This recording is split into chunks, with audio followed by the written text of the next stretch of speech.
Good evening. As Dr. Boyce said, my name is Wren Williams, and I'm an attorney here in Patrick County. I've been working alongside of Derek and JEB Stuart Rescue Squad, volunteering my legal services pro bono in their time of need. Over the last several days, this squad has been dealing with a situation involving Mr. Alex McNabb.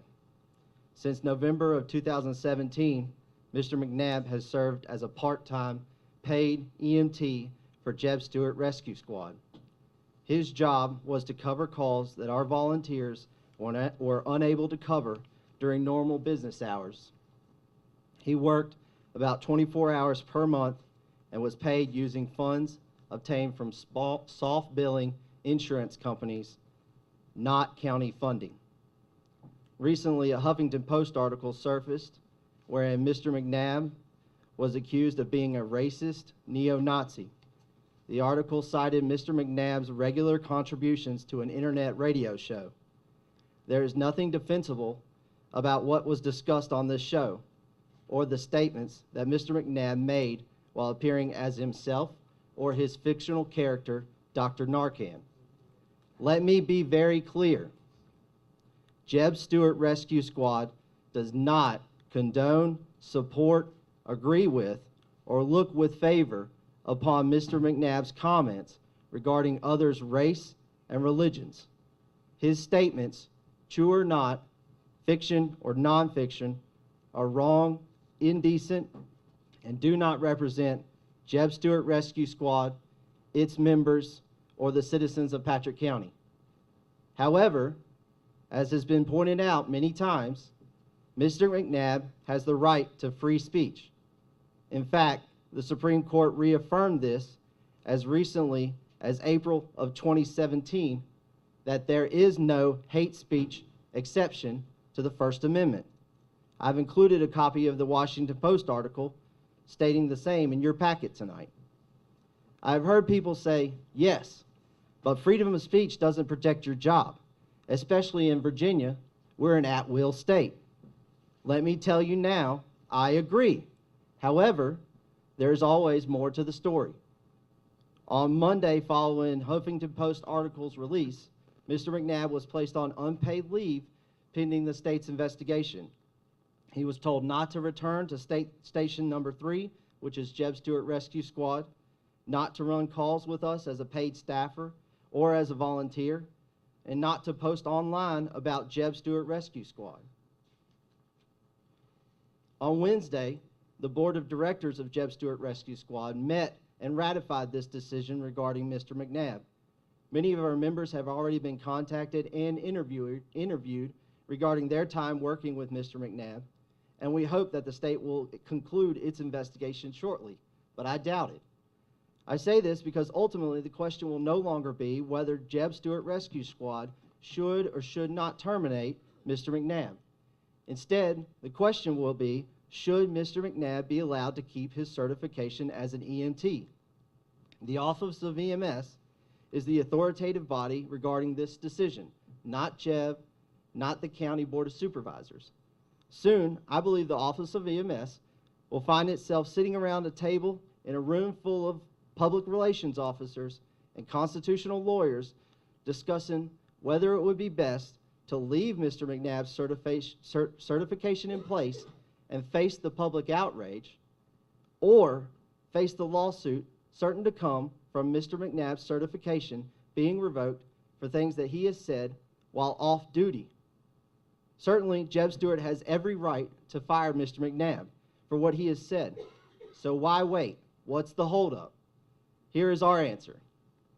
We must protect JEB Stuart Rescue Squad from all litigation stemming from any wrongful termination.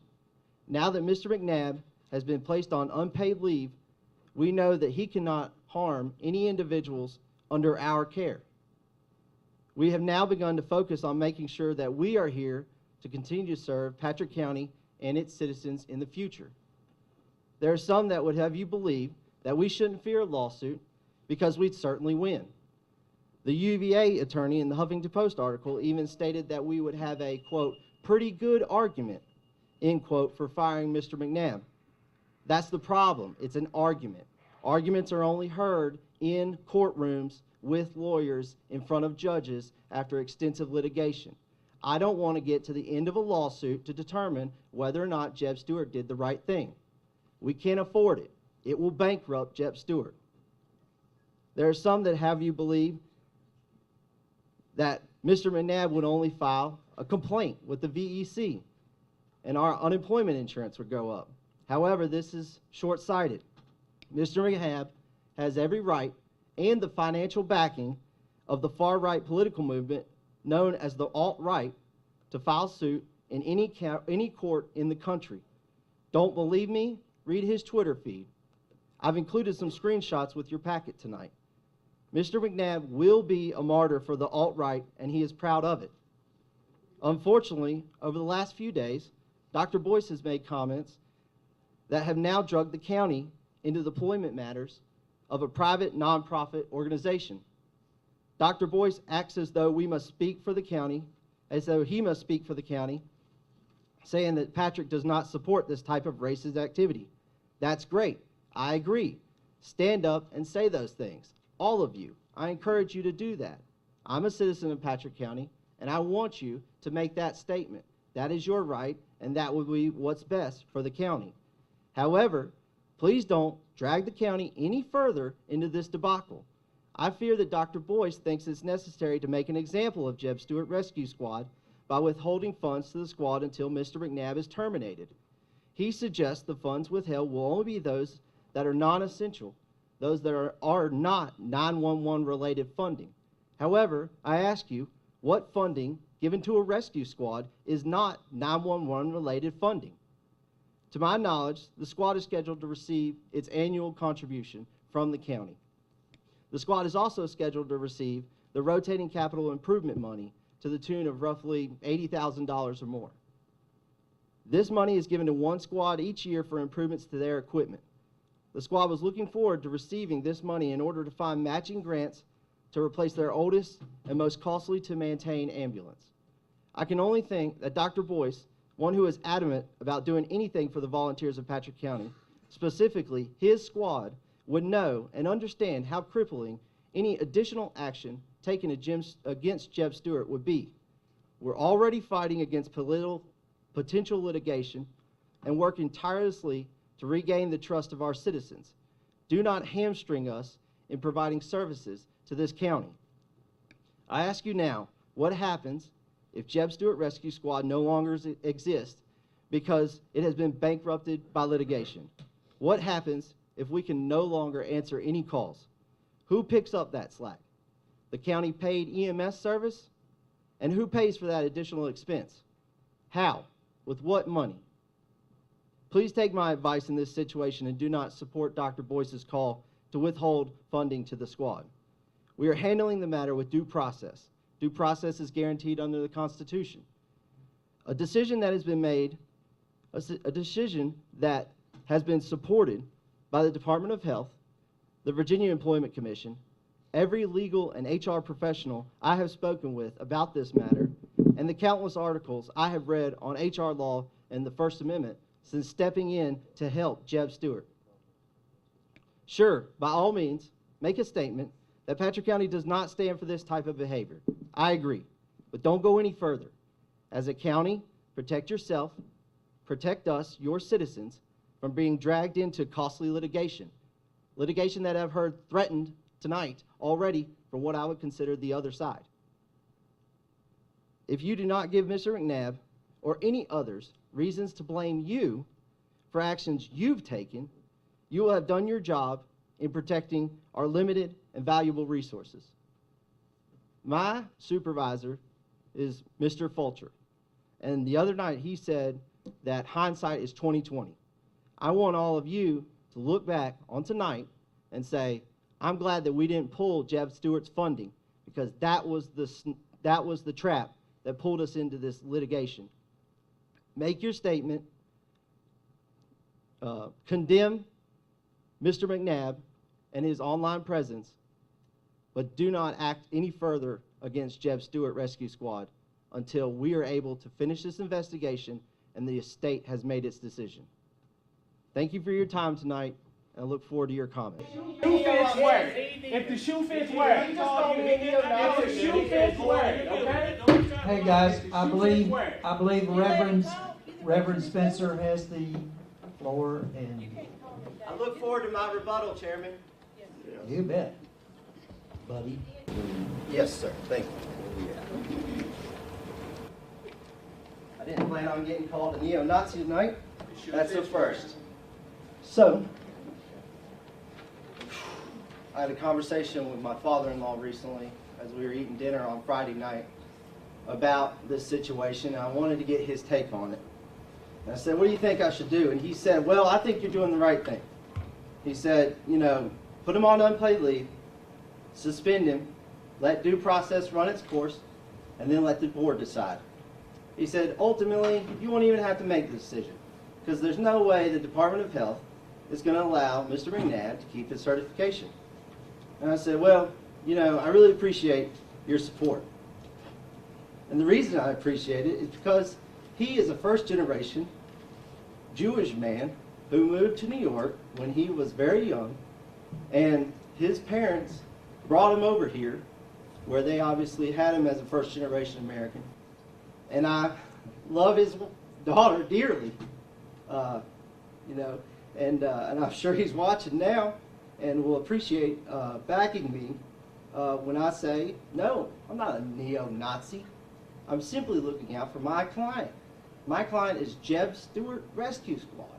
I want my client to survive this, you know, and I want my client to be here in the future to support this county.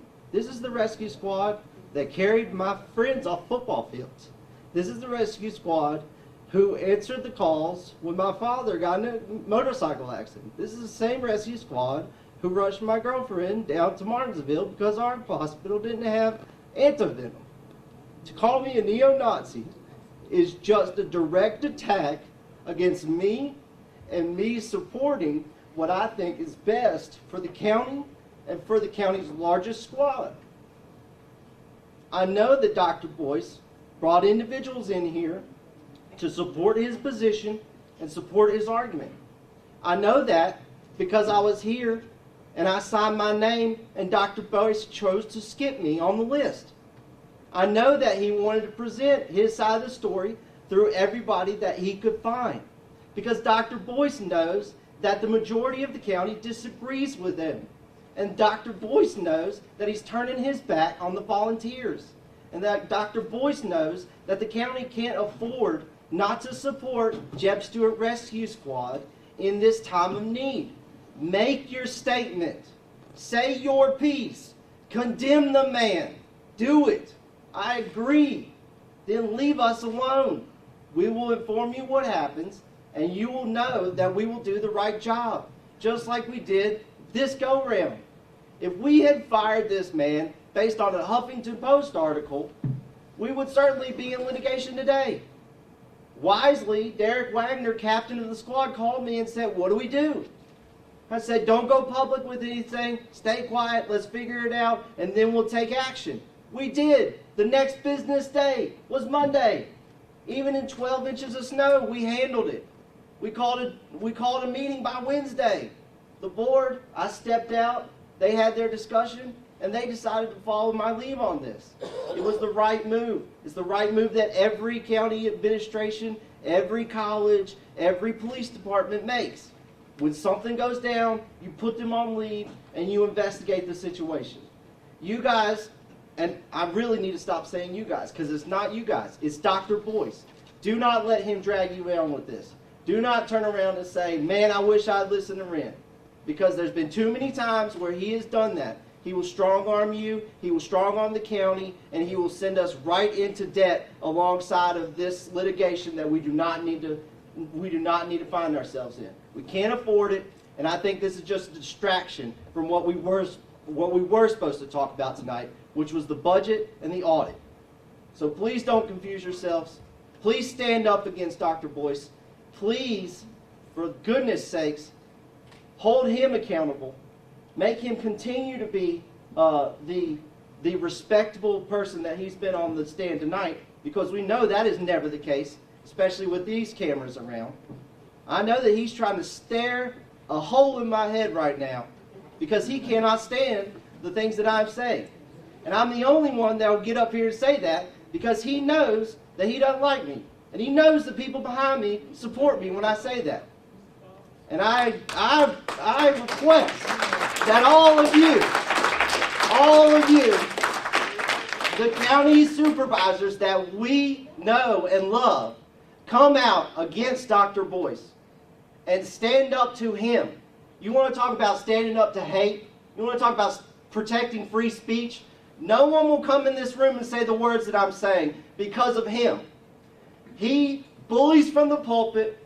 He tries to manipulate and lie on that stand, and he will not face facts when they're presented to you. And we all sit quietly and wait, and then we read the truth in the newspaper. So do the right thing here. Don't listen to these threats.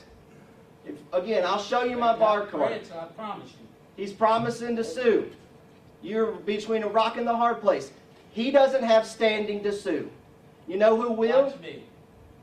Standing is a legal term. Standing is a legal term, which means someone has the right to sue. He doesn't have any right now. You know who will?